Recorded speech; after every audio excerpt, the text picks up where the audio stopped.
رمضان المبارک میں ایک بات یہ ذہن میں رکھیں کہ عبادت اللہ تعالیٰ زیادی کروانا چاہتے ہیں ہم سے، اور ہم عبادت کم کرنے کے چکر میں ہوتے ہیں۔ عبادت زیادی ہونی چاہیے۔ عبادت زیادی کا مطلب کیا ہے؟ اس میں نفل بھی نہ چھوٹے۔ تہجد پڑھیں، اس کے بعد صبح کی نماز ہے، اشراق کی عادت ڈالیں، چاش کی عادت ڈالیں، اوابین کی عادت ڈالیں، یہ تمام نوافل بندہ مسلسل پڑھتا رہے، اس نوافل کو نہ چھوڑے۔ پھر عشاء کے بعد تراویح ہے، اور تراویح بھی پوری پڑھیں۔ ہمارے ہاں لوگ تراویح آدھی پڑھتے ہیں، دو طرح کی آدھی پڑھتے ہیں۔ کچھ ہمارے بھائی وہ ہیں جو کہتے ہیں بھائی تراویح 8 رکعت ہے، ان سے پوچھیں کہاں لکھا ہے، وہ کہتے ہیں حدیث میں لکھا ہے۔ ہم کہتے ہیں جس حدیث میں 8 لکھا ہے ساتھ یہ بھی لکھا ہے کہ پورا سال پڑھو، تو وہ تو تہجد کی نماز ہے۔ آپ 8 رکعت کا لفظ اٹھاتے ہیں، پورا سال کا لفظ آپ کو وہاں سے نظر نہیں آتا۔ ہم کچھ بھائی تو وہ ہیں جو خامخواہ سے 8 پڑھ لیں گے، اور پڑھ کے 8 کے بعد سب کے سامنے مسجد سے نکل جائیں گے، اے وڈا حدیث تے عمل کرانا لائے۔ ایسا کچھ بھی نہیں ہے، رب تم سے زیادہ عبادت کرانا چاہ رہا ہے، اور تو ایک نماز کی رکعتیں اٹھا کر دوسری رکعت پہ فٹ کیے ہوئے ہے، پھر تو تمہیں چاہیے 3 رکعت پڑھ لو۔ کوئی پوچھے کیوں؟ آپ کہنا بھائی 3 رکعت بھی ثابت ہے۔ لوگ کہیں گے وہ تو مغرب کی نماز ہے، آپ کہنا ثابت تو ہے نا 3 رکعت، تو پھر بندہ 3 پڑھ لے۔ تو ایسا نہیں ہے، جس نماز کی رکھتے ہیں اسی نماز کو اسی رکعت کے مطابق پڑھنا چاہیے۔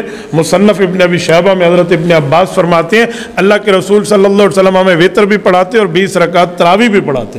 یہ حدیث پاک ہے، جس بندے کو نہیں ملتی اسے ہم دکھانے کے لیے تیار ہیں، لیکن کچھ لوگوں تک یہ حدیث نہیں پہنچی ہوتی کہ حضور نے 20 رکعت پڑھائی ہے، تو وہ کہتے ہیں نہیں نہیں اللہ کے رسول نے اختیار دیا ہے۔ آپ کو تو نہیں دیا اللہ کے رسول نے اختیار کہ آپ لوگوں کے جو ہے نا عبادات کو کم کرا رہے ہیں، تو ایسا کچھ بھی نہیں ہے۔ اور کچھ لوگ وہ ہیں جو 10 رکعت والے ہیں۔ آپ کہیں گے 10 رکعت والے وہ کون ہیں؟ وہی ہمارے بھائی ہیں جو 20 رکعت مانتے ہیں، پڑھتے 10 رکعت ہیں۔ آپ کہیں گے کیا مطلب؟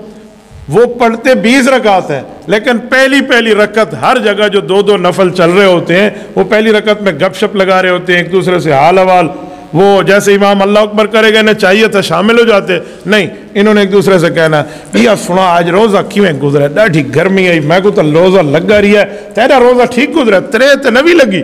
ایک دوسرے سے یہ حال حوال شروع ہو جائیں گے، پیاس مجھے لگی ہے نہیں لگی، تجھے لگی ہے نہیں لگی، روزہ کیسے گزرا ہے پورا۔ جب امام اللہ اکبر رکوع پہ جائے گا انہوں اللہ اکبر کر کے شامل ہو جانا ہے۔ تو انہوں نے تو 10 رکعت کا قرآن سنا ہے، انہوں نے تو 20 کا نہیں سنا۔ تو وہ 8 والا بھی معاملہ اوپر نیچے تھا، یہ 10 والا بھی معاملہ اوپر نیچے ہے، اور یہ اس میں گناہگار بھی ہو رہے تھے کہ خود بھی قرآن نہیں سن رہے ہوتے، دوسرے کے بھی ساتھ ذلیل کیا ہوا ہوتا ہے۔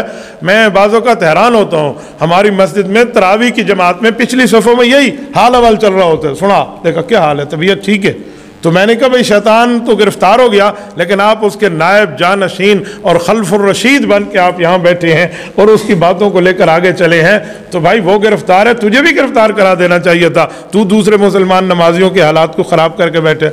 اور پھر کچھ اور باتیں بھی ہوتی ہیں، کچھ بچے آ رہے ہیں، کچھ ادھر آ رہے ہیں، کچھ ادھر آ رہے ہیں۔ بھائی جیسے امام سلام پھیرے، اگلی رکعت پہ امام اٹھائے، وہ بھی حضور کو امتی ہے، اس پر بھی وہی لازم ہے، تو میں بھی امتی ہوں، میں بھی اس کے ساتھ اللہ اکبر کروں، تکبیر اولیٰ کے ساتھ مجھے بھی اللہ اکبر کر لینا چاہیے۔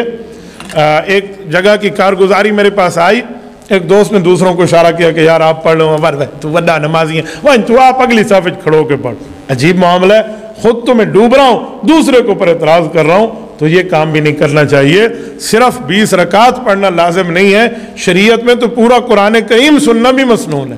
تو پورا قرآن کریم تو نہ سنا، ہم نے تو 10 رکعت سنا ہے، 10 رکعت اللہ حافظ کر کے چل پڑا ہے، نہ کوئی عطا نہ کوئی پتہ۔ مجھے بتائیں جو بندہ پہلے 10 رکعت ضائع کر کے امام کے ساتھ شامل ہوگا تو اس انتظار میں ہوگا کہ جلدی کرے بھائی امام سلام پھیرے، نعوذ باللہ، پھر تو وہ یہ کہتا رہے گا بھائی ہکی رکعت دے مرنا نکلے صحیح، سلام دے بعد آرام نل تسلی نل باسوں۔ ایسا نہیں ہے بھائی، اگر آپ کو تکلیف ہے، آپ نہیں پڑھ سکتے نماز، تو پھر آپ اپنے گھر میں جا کے تراویحاں پڑھ لیں۔ یہ گندی مچھلی بن کے آپ مسجد کے ماحول کو خراب نہ کریں۔ میں نے ایک مسجد میں ایک مرتبہ ایک شخص کو، پرانی بات کر رہا ہوں، ایسے دیکھا وہ لوگوں سے حال حوال کر رہا ہے۔ میں نے کہا بھائی کیا مسئلہ ہے؟